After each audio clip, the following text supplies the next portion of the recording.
তো বিয়ে বাড়ি শেষ, আজকে বাড়িতে ফেরার পালা। আমরা এখন রেডি হয়ে গেছি।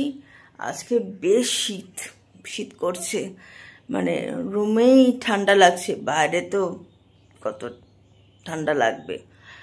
তো আমরা সকাল সকালই রেডি হয়ে গেছি, আর আমাদের সব প্যাকিং হয়ে গেছে, মানে জামা কাপড় পরেছি, সব ভাঁজ ওলট পলট হয়েছে, গুছিয়ে নিয়ে এসেছিলাম, ট্রলি ওলট পলট হয়েছে, আবার ট্রলি গোছাতে হয়েছে। যেটা কটা ব্যাগ নিয়ে এসেছিলাম সব ব্যাগ ওলট পলট হয়েছে। আবার কালকে রাত্রিবেলা মা সব গুছিয়েছে, আর সাথে মাসিদের সাথে আবার গল্পও হয়েছে। আমাদের রুমেই গল্পটা বেশি হচ্ছিল কালকে।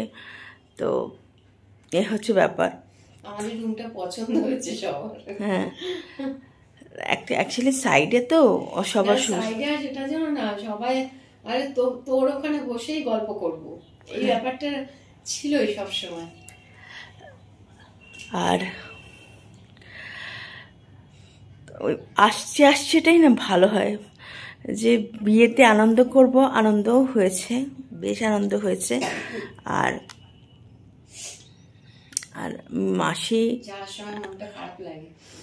মেসোমাসি ভাইয়ের বিয়েতে অনেক অ্যারেঞ্জমেন্ট করেছে, সবার জন্য সব ফ্যাসিলিটি দিয়েছে, মানে কোনো এলাই আয়োজন করেছে ভাইয়ের বিয়েতে। মানে ভাইয়ের বিয়েটা স্মরণীয় করে রাখার মতো আর কি, মনে রাখার মতো করেছে আর কি, সব দিক দিয়ে। আর এটা নাকি এখন মানে অনেকেই করে, এই রিসর্ট ভাড়া করে বিয়ের, এটা নাকি ট্রেন্ডিংয়ে, সবাই কালকে বলছিল, আমার সব বোনরা শুনছিলাম, আমার ভাই বোনরা। এখন ওরা ছোটো, একটা মানে কি বলবো, এইসব নিয়ে ওরা আলোচনা করছিল, আমি শুনছিলাম। আচ্ছা আচ্ছা, এইসব ব্যাপার, এইসব হচ্ছিল গল্প। আর রুমটা সত্যি খুব ভালো, মানে বেশ ভালো, রুমটা খুব ভালো।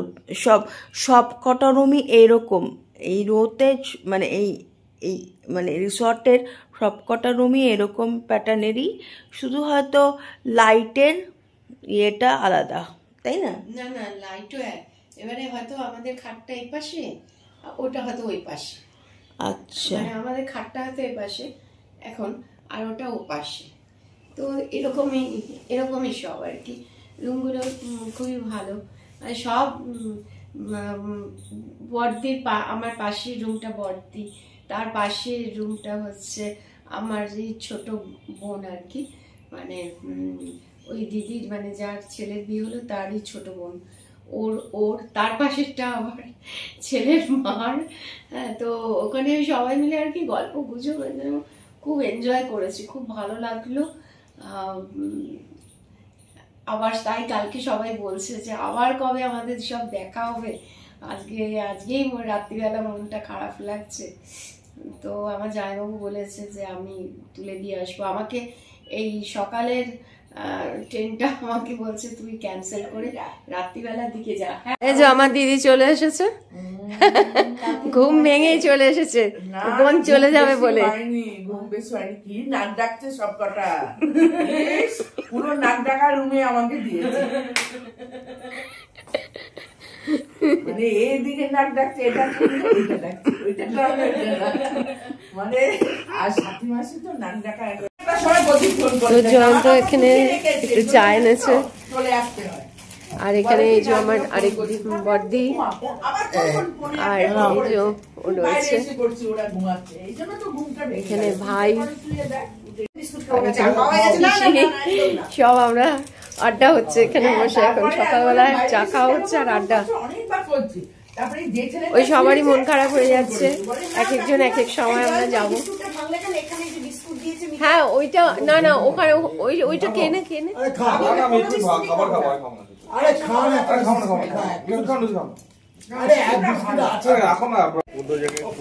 গোবর দিয়ে তো তার 10 বছর হয়ে গেছে। না না, ও এসছে 24 বছর পরে। 24? মানে 2 যুগ পরে না আমি এমনি না, 1 যুগ দূরের লোক, সে আমাকে বলেছিলাম যাবো, ওই একমাত্র লোক। আমি তো ঠিক আছে, অভিষেক কাছে থাকে। ট্রেনের জন্য এখন অপেক্ষা করছি। অনেকের সাথে বিয়ে বাড়িতে এসে আলাপ হয়েছে, মাসিদের রিলেটিভ। আমার মনে হচ্ছে কতক্ষণ পড়ে যাবো। ওইটা তো ঠিক আছে, যারা ঘোড়া চাপে না ওরা 2 দিন আবার ওয়েস্টার্ন সিটে পায়খানা করতে পারে না। দেখে তো একটা পার নেমে গেছে আর দূর, আর একটু মাটি থেকে গেছে। হয়েছে কি, আমরা ঘোড়াতে বসেছি, উপর থেকে একটা খুব বড় ল্যান্ডস্লাইড হলো, আর এই সাইডের উপরে এসছে পাথরটা, ধুম করে আওয়াজ হয়েছে, আর ঘোড়াটা কি জানি কি হলো, পালিয়েছে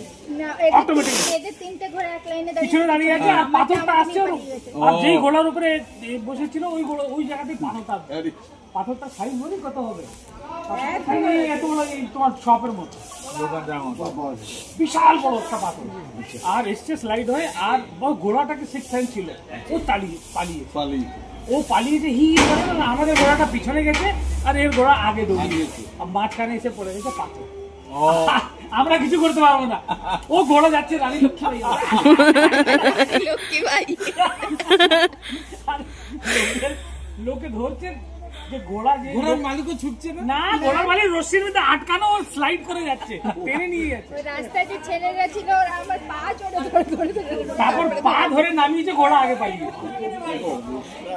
ঘোড়া জীবন চাপবো না, বাবা চাপবো না, লোকগুলো চেহারা দেখে যা কষ্ট হচ্ছে না। আরেকটা জিনিস ভালো দেবা দেখি কি বলো তো, বাজনাওয়ালা যে কিরকম বাজিয়েছে। দেবা তোমার এখানে বাজনাওয়ালা কিরকম বাজিয়েছে, প্রথম দিন এসে বাজনাওয়ালা কিরকম বাজাও দেখাও না, একটু দেখাও। বাজনাওয়ালার মধ্যে একটা হ্যান্ডিক্রাফট থাকবে, এরকম হ্যাঁ, তারপর গান সে মরা মরা গান, না কিরকম কি বলছে, বকশিস দেন, দেন কি বাজালা, তুমি বকশিস দেবো তোমাকে। আচ্ছা তোমার খুব ভালো একটা থাকে, একটা থাকবেই। যে লোকটা ঢোল বাজাচ্ছে বড়, সে ধরা আছে, এরকম করছে আরে দুর্গাপূজার সময় তো দেবী ভরান না, যে মানে ঢোল বড় ঢোলটা, আর ও তো বাই যাচ্ছে, আর ও তো মোড়া পিছনে লাগছে, এরকম মাছ লাগছে, ও ভালো স্মার্ট লোক না, ও মোড়া লোক। যেটা বলবেন, শেষমেশ বাড়ি ফিরছি, ট্রেনে উঠে গেছি, আর একটু পায়েল আবার বললো মা একটু মশলা মুড়ি নাও, একটু মশলা মুড়ি নিলাম। তো ওঠার সময় একটা ঘটনা হয়েছে জানো, যে ট্রেনটা এত কম সময় থেমেছে যে ট্রেনে আমি উঠে গেছি, আর পায়েলের বাবা উঠতে পারেনি, লাগেছে। তারপরে তো আমার জামাইবাবু তো বাইরে থেকে দেখি চিৎকার করছে, গাড়ি থামাও। তারপরে ভেতর থেকে চেন টেনেছে, ভদ্রলোক মিলে জোরে গাড়িটা দাঁড়ালো। ওরা তখন জেনারেলে উঠলো, তারপর বহরমপুরে এসে, আমরা কাশিম বাজার থেকে উঠেছি, বহরমপুরে এসে তারপর রিজার্ভেশন কামরায় এলো। মানে কি টেনশন লাগছিল যে ওরা উঠতে পারলো না, আর আমি উঠে গেছি। তারপরে আবার এখন জামাইবাবু কিছুক্ষণ আগে ফোন করেছি যে তোমরা সবাই ঠিকঠাক মতো জায়গা মতো পৌঁছে মানে যেতে পারছো তো? জয়ন্তব পায়েলের বাবা দাদা আমরা ঠিকঠাক ভাবে এসে গেছি, বসে গেছি, কোনো অসুবিধা নেই। আর প্রকৃতি দেখতে দেখতে ট্রেনে করে কলকাতার দিকে ট্রেন ছুটছে, আর এরকম ধান ক্ষেত দেখতে দেখতে আমরা সকলে গল্প করতে করতে যাচ্ছি। কীভাবে যে ট্রেন পৌঁছে গেল শিয়ালদাতে টেরই পেলাম না জানো। আবার বাড়িতে গিয়ে দেখা হচ্ছে। দেখতে দেখতে নৈহাটিও চলে এলাম। তো নৈহাটিটা ছেড়ে গেল, আমাকে ও দিদি ডেকেছে, আমাকে বলছে আমি দিদি তোমার একটা ভাই হই। তো ভাইকে তোমাদের দেখাতে পারলাম না, কারণ মানে 1 মিনিটও নৈহাটিতে সেইভাবে থামেনি। তো সেই ভাই নাছরবান্দা ছিল যে অন্তত আজকে ওদের বাড়ি যাব, কিন্তু সেটা সম্ভব হয়নি একটু নানান অসুবিধার জন্য। তো সে ভাই দেখা করতে নৈহাটিতে এসেছিল, জাস্ট নৈহাটি ছেড়ে যাচ্ছে, যার জন্য ভাইকে দেখাতে পারলাম না। তো সেই ভাইয়ের সাথে আমার পরিচয় বড়মার বড় মা রেখে নি। তো সেই ভাই আবার সেই ভাই পরিবারেরই একজন, সেই ভাই আমাকে খুঁজছে। এবারে আমি এবারে মানে ও আমায় বলছে কোন কোচে আছে, আমি সব বললাম। তো এবারে ও দৌড়চ্ছে যে দিদি খুঁজে পাচ্ছি না, আমি তো বাইরে হাত দেখাচ্ছি। হ্যাঁ, তো সেই ভাই এখানে এই দেখো এই একটা গিফটের প্যাকেট দেখছো, এই গিফটের প্যাকেট দিয়েছে। কি আছে জানি না, তবে একটু বলি, পায়েল তো বাড়িতে গিয়ে দেখাবো যে ভাই শুধু বললো দিদি এরকম আমি এটা দিলাম। তো আমি ভাইকে বললাম এইসব কেন এইসব করেছো, বলছে কি না তো বাড়িতে গিয়ে পায়েল তোমাদের দেখাবে যে কি গিফট, কারণ মোরা জিনিসটাই এখানে দেখাতে পারছি না ট্রেনে। তো ভাইয়ের একটা বাচ্চা আছে জানো, খুব মিষ্টি। তো হ্যাঁ, তো সেই ভিডিও কলে একদিন বাড়িতে ওর সাথে পরিচয় মানে দেখা হয়েছে। হ্যাঁ, সে মানে আন্টিকে নেওয়ার জন্য ব্যস্ত।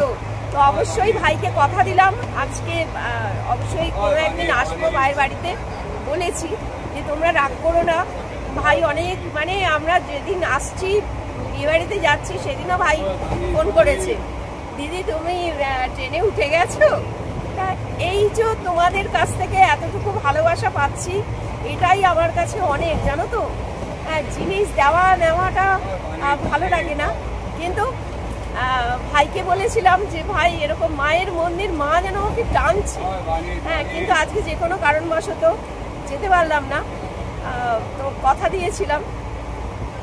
আর এইভাবে এরকম ভাবে না গিফট দেবে। আর বড়মার মন্দিরে না সেদিন কোনো ফটো কিনতে পারেনি, জানো তো, ওইটা একটা দুঃখ থেকে গেছে। তাড়াহুড়ো করেছি। আর পায়েলকে নিয়ে তো অত লোক, তোমরা দেখেছো কি অবস্থা। তো যাই হোক, তোমাদের এই ভালোবাসাটুকুই আমাদের চলার পথের পাথেয়, তাই তো? একদম। আর সত্যি কথা, আমাদের পরিবারের যে কজন খুব আমাদের ক্লোজ, তারা এতটাই আমার মেয়েকে ভালোবাসে এবং আমাদের জীবনকে ভালোবাসে। সত্যি মানে কি বলবো, ভাষাহীন। একদম এই ভালোবাসাটা আমরা সবার থেকেই চাই, সবার কাছ থেকে চাই, যারা আমাদের পরিবারে, আমরা তাদের সবার সাথে মিশে থাকতে চাই।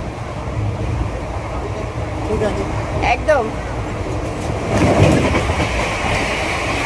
মাসিরা খুব রেগে গেছে আমরা কেন এই লালগোলা প্যাসেঞ্জারে যাচ্ছি, কারণ এই ট্রেনটা সকালবেলা ছিল, ব্রেকফাস্ট করিনি, সে কারণে খুব মাসিরা রাগারাগি করছিল যে কেন আমরা পরামর্শ করে টিকিট কাটিনি।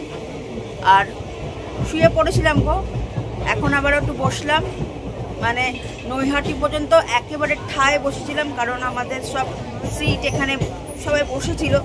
এখন একটু ফাঁকা হয়েছে, নৈহাটি ক্রস করে গেছে, এখন একটু শোবো। দেখো চুলের কি অবস্থা, এদিক দিয়ে বেরিয়ে, এটা হয় একটু ট্রেনে যাতায়াত করলে হয়। আর এই যে ফিরে যাচ্ছি, আবার কবে বেরোবো এরকম ট্রেনে। আর এটা হচ্ছে স্লিপারের একটা ফিলিং আসছে, তো ওই হচ্ছে ব্যাপার। আর তোমাদের তো মা সবই বলেছে,